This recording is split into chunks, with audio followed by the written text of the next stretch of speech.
It is me, Chief Doctor Special Ofua, and this Coca, the jungle professor. The first Urhobo orator saddled with the responsibility of training Urhobo orators. Because of my target audience spreading beyond Urhobo land, I will insert English language at some irregular interval. From a natural inexhaustible reservoir, we mock at the ills of the society. Imulagana siyota orije bolo. Imulagana siyota orije bolo. Ofua bekoka koka kome anurogo. Ikole kwaneru idejiraye. Awe gare mwesiri kodimiano. Sofa jiro nao. Iroluro bafaro na Okena jiro. Ukula Okena juwebi egbera nada. Ofua bekoka koka obarala. Imula Okena siyota orije bolo.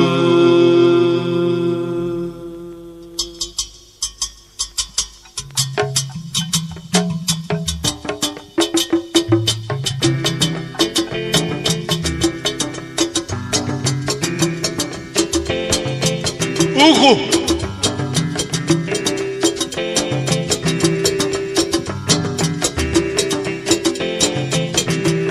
Oh yeah.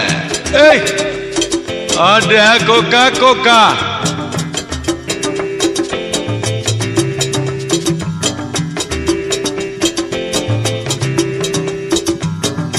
Amadu nubie Egheri kenana.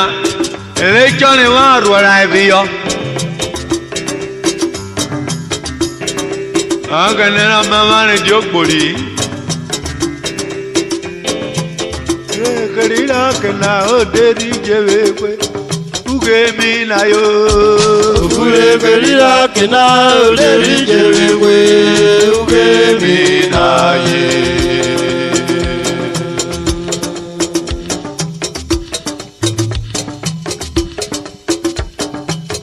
Egheri kena na deri jewekwe. Ugemi na yo. Egheri kena oderi jewekwe. Ugemi na ye.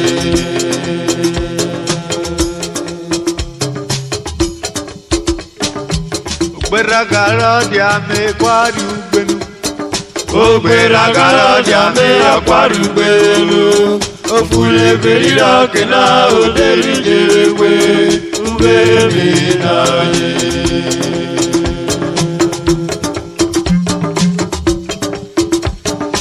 Igerere ya eshare Roma gwaye. Igerere ya eshare Roma gwaye. Egheri kena oderi jewekwe. Ugemi na ye.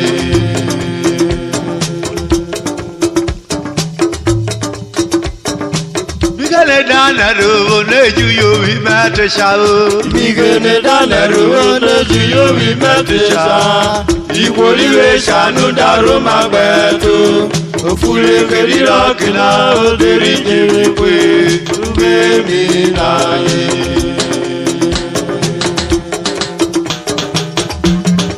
Ofua yan se tota ejobio.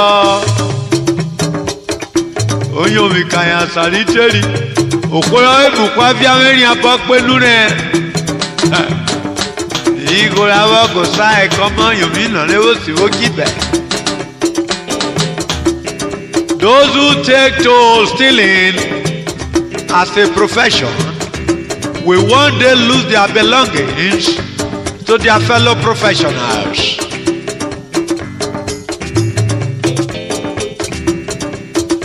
Engineer Oki, Alimi Yeriko, King Davis, Itobare, Managing Director, Downtrop, Nigeria. Egheri Ugo Koreade Braka. Dr. Willie Oki, Chairman, works in international, based in Warri.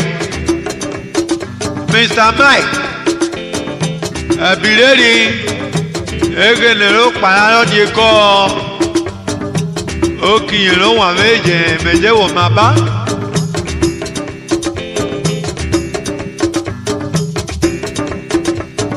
Magadare meshare metaro mawayo. Magadare meshare metaro mawayo. Ofure kelira kina oderi kewe ube minaye.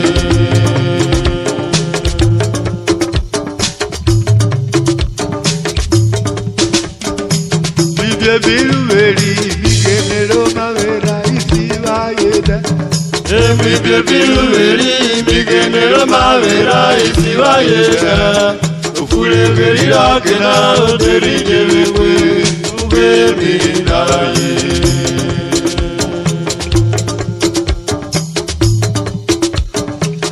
Okele dabure boro kwe mululu aja eto kuyobyo. Okele dabure boro kwe mululu aja eto kuyobyo. Ofure kelira kina oderi kewe ube minaye.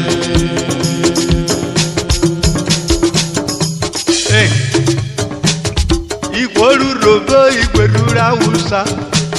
Urhobo igwerura usa. Urhobo re. Ofure kelira kina oderi kewe ube minaye. Okena na Chief Dr. James Ogboko Edewo Olokuro Veko Ọba Ìsìn Ìfìrẹ́ Edewo àwòrán yìí ìpẹ̀rípẹ̀nẹ̀ kí ó wọn àgàyí rìsáàbù ọkọ̀ káàdì ìràrúdọ̀ ògbélékè ìyẹrẹ yàrá Edewo Comfort Edewo n'akọrọ jẹbi Betty onímọ̀rọ̀ fẹ́kú the great journalist oyomi kọwọ wọn agbókiri o Chief Benjamin Okumagba the untotal of Okere Kingdom Chief Okitiakpe Patrick Yotebu Norwemu of Jeremy Kingdom Managing Director PhD Hotel, Airport Road. Oyomi kọ̀wé. Ẹ̀jọ̀ kókó àníyànjú sẹ̀rẹ̀. Hey, ògùrí Jesus, ìkó ẹ̀jẹ̀ wo bọ̀wọ̀. Wọ́n jù sí ìkórè òkú kẹ́, wọ́n mi jù sí ìkórè. Adata nẹ̀bẹ̀ wọ́n mọ̀ mẹ́rẹ̀. Ọ̀rọ̀ Amíríkà di kòlòṣánná kárìn wọ́n dá dọ̀rọ̀ kúrú ẹ̀dẹ̀rọ̀ búrúfì yíyan ìlà múmú náà. Okele dabure Urhobo dẹrù emu. Okele dabure Urhobo dẹrù emu. Ujobo ìjọba bàbá yàwá jẹrè. Àgbà Urhobo rẹ̀ máa ìgòrà wà tẹ̀lé òtí wà kékeré. Ofure kelira kina oderi kewe ube minaye.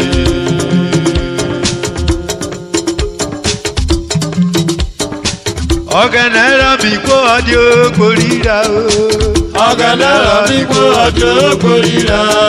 Ìgbẹ́jọ bí fùgbù wẹ̀ náà má tóbi èrí.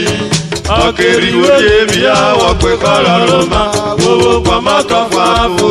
Ofure kelira kina oderi kewe ube minaye.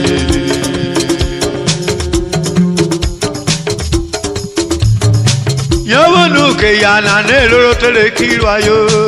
Yawonuke yana n'eloro tele kirwayo. Aye kokore ru dawa dakurulu.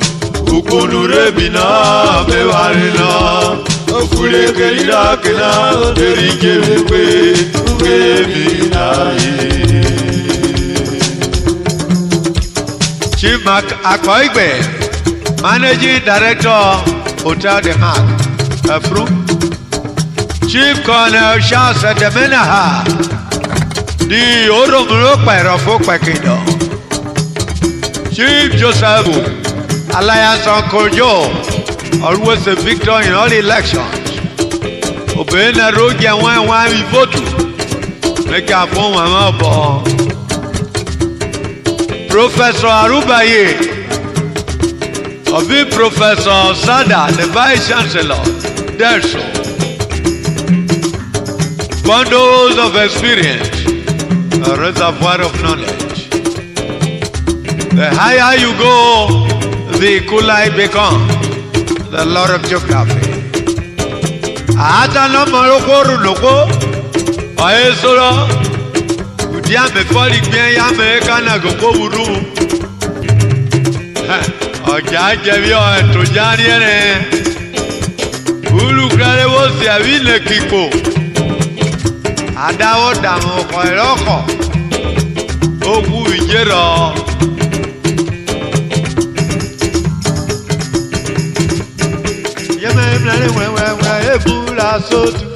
Aye me mele wewe efula sotu. Itatalo dekere mu efuku iwewere. Ofule kerira kena oderi kewewe. Uge mi na ye.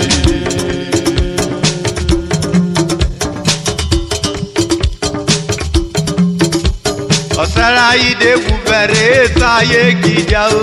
Osera ide gubere saye kija. Abotalu nugute. Igori wo bufreka kedi wele. Ebomi goblo malogbo ede mo ya mi obie. Ofule kerira kena oderi kewewe. Uge mi na ye.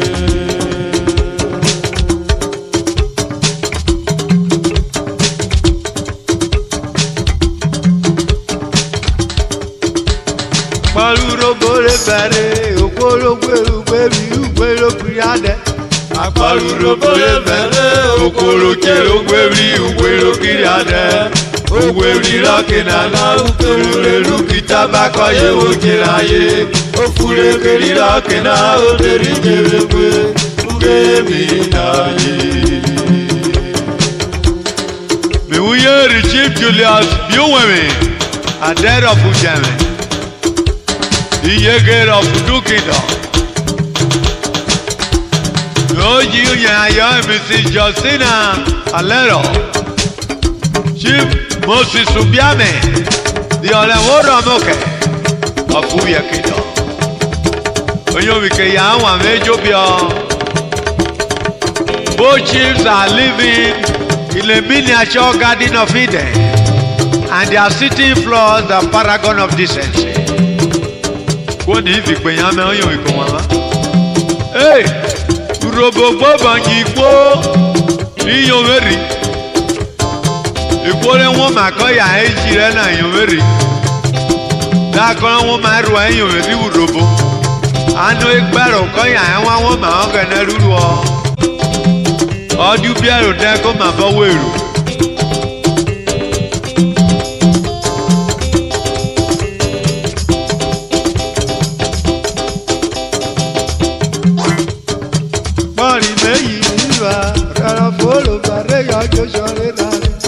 Akpali meyeri la, rera folo vere akesore lare.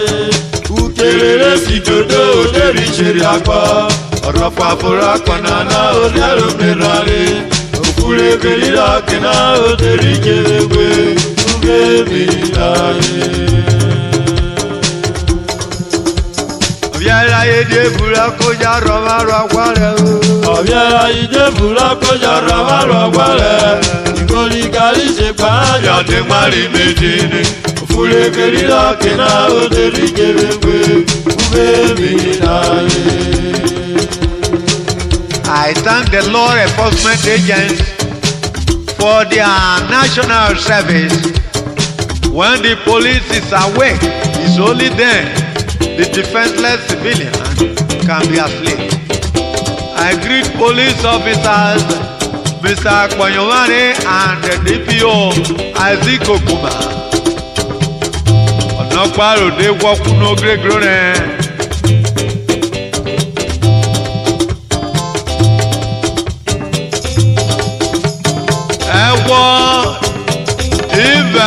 ata na rwere bakpo Okena na rwere kworo no gbofani la nwe rere Aje rwere osuboro korere Ane kakwa kero ke ka Urhobo na maroka kone jobi Ana rwere nuto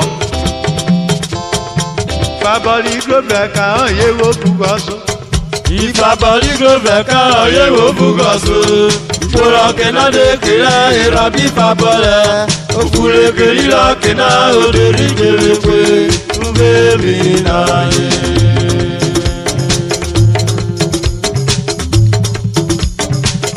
Mwe kwa naroma enalulu Ka Urhobo sere Okolo mwe kwa naroma enalulu Ka Urhobo sere Aye basale da yusu ayidekeri Ọ̀ṣàrè kọ́yìn mọ́mọ́ yọwọ́ pọ̀ Yorùbá èrú rere wùyọ̀bí òfurè kèrìlá kìnnà òdèrí jèrè pé ùbẹ̀rẹ̀ ìdáyé.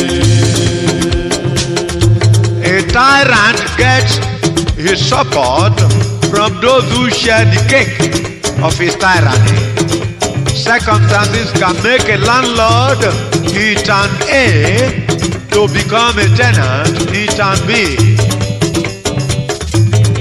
Hey, okay, those who beat the drum are more popular than those who sell the drum. Ofua uri Urhobo, Urhobo, apaju Urhobo. Urhobo me, Urhobo malonya. Egheri akparo deru Urhobo okeje me okavio. Chief Joseph Agwala Inole, alias Gbogbo, the Ovier of Akparo Kingdom, Chief Executive Managing Director, Ibion Energy, Nigeria Limited, based in Warri. When I want it, they more than no fake opo. Ìkóra wa nílé mo dáná ló fẹ́ gbogbo. Àwa láìnà náà rí òfé òde fẹ́ Urhobo. Èmúràn kàróró, àwa náà rí lólẹ̀ ọ̀yọ́rọ̀ àkóró. Àwa láìnà náà kọ́dà fẹ́ ọjọ́jà kí péré. Èdè nàpọ̀lá wà náà ó dẹrù ló fẹ́ gbogbo fẹ́ Urhobo. Hey, Coca-Cola. Agwala dèrò rọ̀kè ó ṣe tó ta Urhobo. Agwala dèrò rọ̀kè ó ṣe tó ta Urhobo. Alámọ̀ra jìrò ó ború lóború yorí. Èdè nàpọ̀ àgbàna ó dẹrù lóde kókó fẹ́ Urhobo.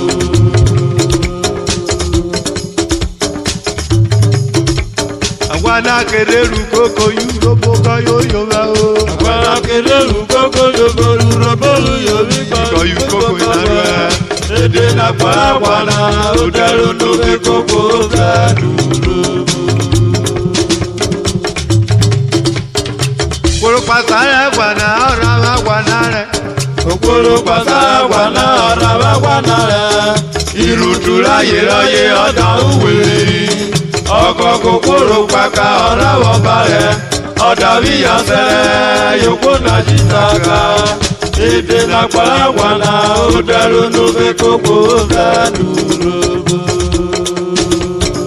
Chief Anthony Oboro Ororiweri Oyobike Chief Amage Ugeruge Chief Akporido Oganimo Fagbaro Chief Dr. Miliki Oswewa Nataneru Fagbaro Ejoride Akpon Eje Egodo Imiliki O Wame Fuero Mane Wakeveri O Adam Nunu Keisho Hey, Egheri mi blue mi ame ko yi wo ma ba bo me sa foke Hey, ogodo yo seri gbeyan Urhobo yan yo we mi ro poso Yo ri wo ki olori ari ebunu wo ri oka pari opupo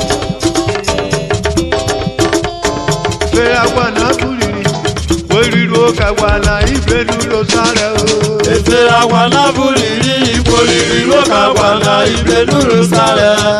Èdè nàpọ̀ àgbà náà ó dẹrù ló fi kókó fẹ́ Urhobo. agwana ori igoli sokwono ja o. Igo agwana ori igoli sokwono ja. Ede na kwa agwana odaru nufe koko blanuro. Mr. G.O. Awarejo, TCO Orerope, has a high regard and respect commensurate to every class of people. I greet your lucky husband. Ego doka kabofo, eruru aso broye. Eta saya gwana, nudi wagwana regbare saneda.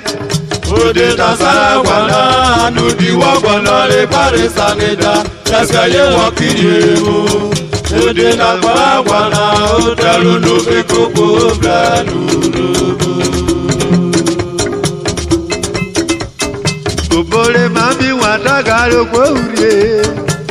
Agwana rino le ayoru ugbenu. Obole mami watagalo kwa urie. Agwana rino le ayoru ugbenu. Ede na kwa agwana odaru nufe koko blanuro. Agwana wake up in the aye le sirutu oji wake up in. Agwana wake up in the aye le sirutu oji wake up in. Ede na kwa agwana odaru nufe koko blanuro. Koka wari wuri duro gore. Olurobo agbajurobo.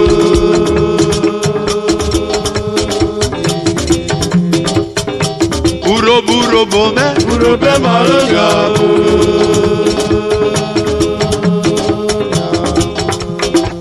Afa kurero rari o, peloki o, ifake